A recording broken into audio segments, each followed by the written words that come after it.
If you want to learn how to change your transmission fluid on a Honda Civic 10th generation, which runs between 2016 and 2021, then stay tuned. This video is for you.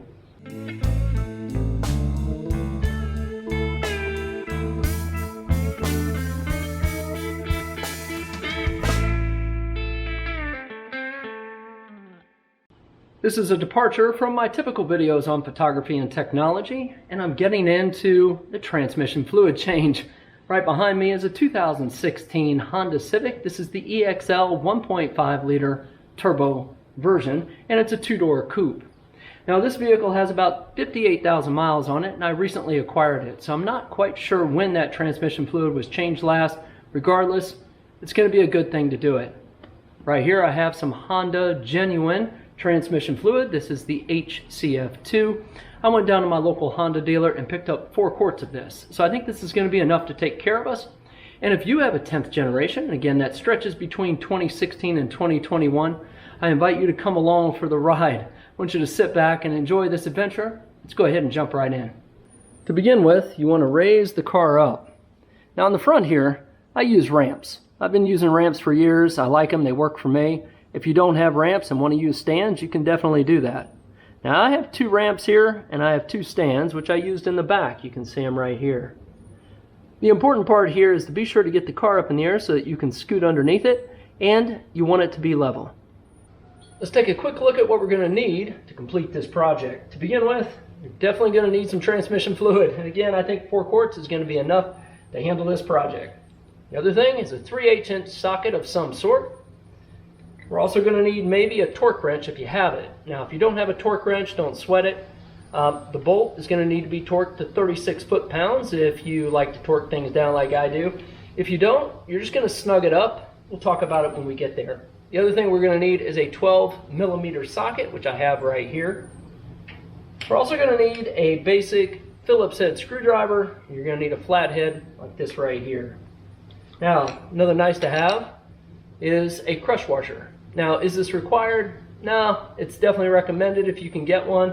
When I was down at the Honda shop, I went ahead and picked one up. You can get some of these off Amazon and maybe eBay.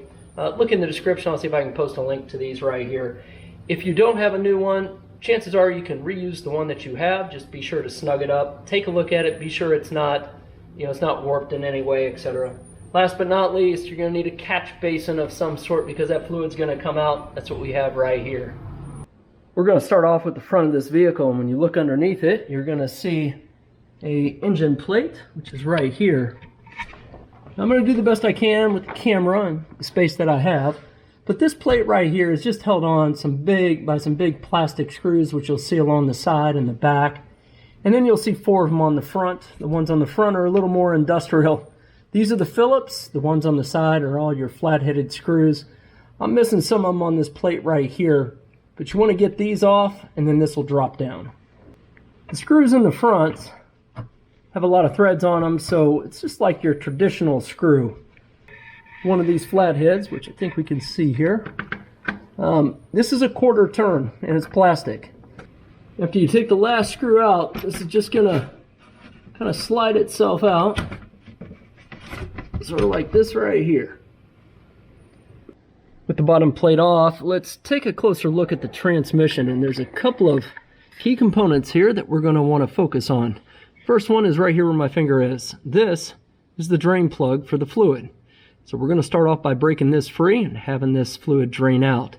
The other key component here is this bolt. It's right up here. Now this is our overfill bolt. I have my 3/8 socket right here. I'm going to put this onto the bolt. Now, this should have been tightened to 36 foot-pounds, which means it shouldn't require a whole lot to get this off. So let's see.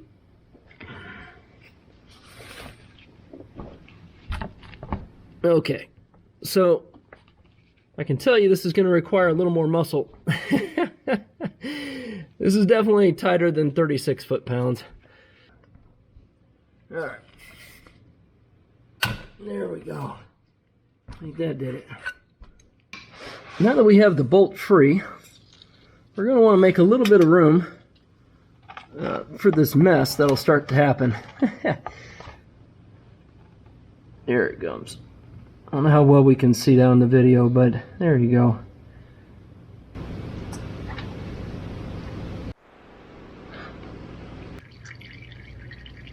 While the fluid continues to drain, let's take a look at the drain plug real quick. When we take a look at the bolt, you can see the tip right here. You see some sludge. It's all part of the transmission and sort of what's happening in it. I like to take this and sort of clean it up, and you'll see kind of that gunk that's on there. That's the crush washer. So we have our other one, and if you look really close at this, you'll see that the crush washer has just a little bitty lip on it right here. Now the new crush washer is flat, and this one was flat as well. But this little lip occurs when you press this into the side of the transmission, and you know, this will compress. That's what a crush washer is intended to do. So we're going to go ahead and put the new one on it. When the fluid's slowed to a drip like this, you're good to go. I'm just going to hand tighten this bolt for now. I'm going to put it in here. Ensure you do not cross thread, so when you put this in, it should go in nice and easy. Now I have a 1/2 inch torque wrench here, but I have the 3/8 adapter on it. And I'm going to go ahead and put this on here. Now this is set for 36 foot-pounds. There you go. I think you can hear that on video. Let's hit it again. We move back underneath the hood at this point, and I'm going to show you right where the fill valve is. It's right down in there. It's got the little hook on it, and it's also got a notation. It's a little white cap right there, and it says HCF-2. We're going to go ahead and pull that out and make use of a long funnel.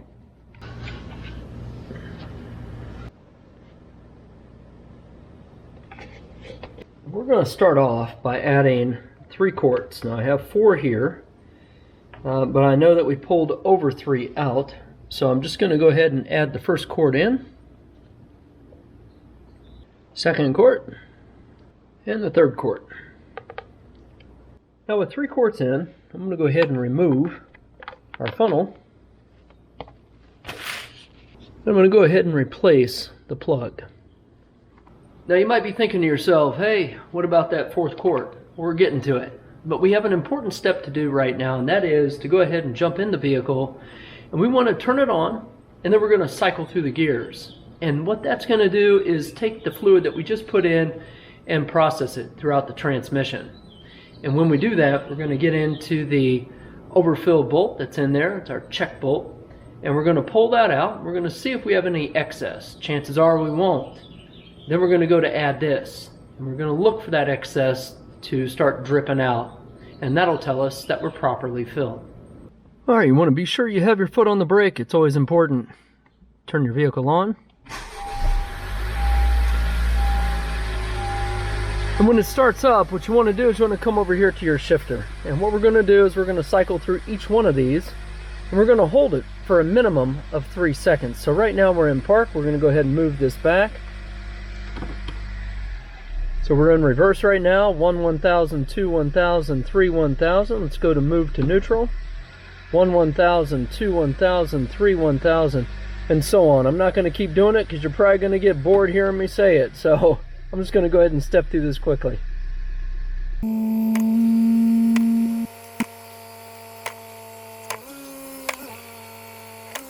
I finished 1 round of it, and I'm going to go ahead and just run through another round just to be sure that that fluid is flush throughout the transmission.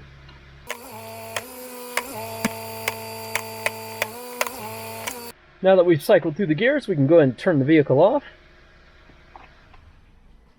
And let's go around to our overfill bolt, or our check bolt, and let's see what we've got. So remember, right here is the drain plug. This is one we worked on, loosened up, tightened it back up to 36 foot-pounds. And right up there, if you remember, this is our check bolt. So I've got my socket right here. This is a 12mm socket, and it's hooked on to my wrench. And I'm going to go ahead and get this in. Now this should be tightened to 15 foot-pounds. The idea here is you want to add a little bit more in here until we start to see this drip out from here.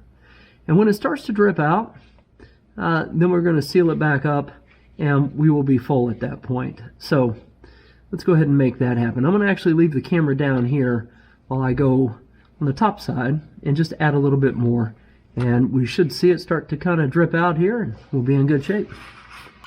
So after adding some more fluid, you can see that we're now dripping out here, and that's a good sign. We're just going to let this drip a little bit more until it kind of levels out. Then I'm going to put the bolt back in, and that will tell us we are full.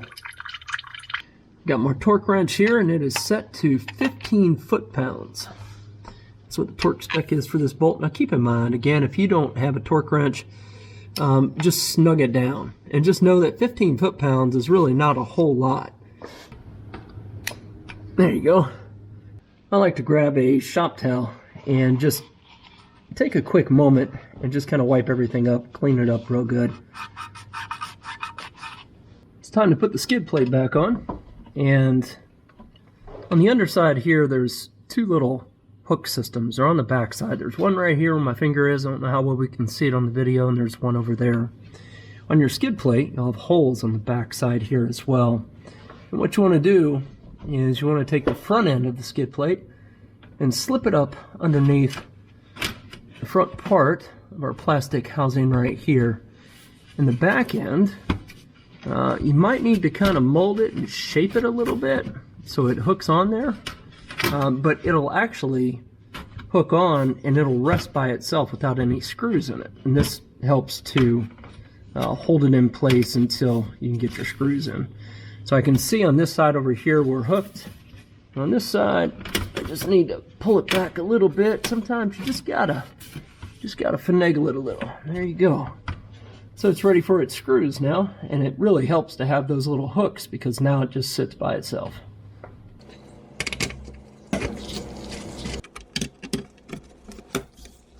Well, that concludes this project of changing out the transmission fluid on a 10th generation Honda Civic, which again stretches between 2016 and 2021.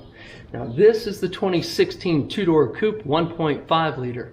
Keeping in mind that if you have the 2 liter, I believe the check bolt is towards the front and a little bit higher than what it is on this vehicle right here. Just know that regardless of the vehicle that you have, you're always going to have a drain bolt of some sort. You're going to be able to fill it and you're going to be able to check it. And if you're a DIYer and like to get your hands dirty, I hope this video gave you the courage to go ahead and do it. You're going to save a little bit of money and you're going to know that it was done right. The thing I would recommend is to ensure to consult your owner's manual with regards to the interval and the frequency of which to do it. Now Honda recommends here that it's done about every 30,000 miles. If you go 40 or 50, I don't think that's going to be a huge deal. Some people also ask about the filter, the transmission fluid filter. Now I have some thoughts on that as well. Post a comment in the description below if you like my thoughts or if you want me to do another video on that, but I don't feel it needs to be changed every time you change the transmission fluid. One other notable here is that when you step through the gears and cycle that fluid through the transmission, what you want to do is when you're done with that, be sure you get on the bolt. You know, open up the check bolt and then start pouring that transmission fluid in there until it comes out. Don't wait a long time to do that. The idea here is that the fluid gets up into the transmission, and if you let it sit a while, it's going to cool down. It's not going to give you the proper level. So it's just something to think about when you go to fill this back up and you take on this task. Now I hope this video has helped you out. And if it has, be sure to give it a thumbs up. And if you haven't done so, subscribe to the channel. It's called Real World. More often than not, I post videos about photography and technology, but you never know. So until the next video, take care of yourself and be safe.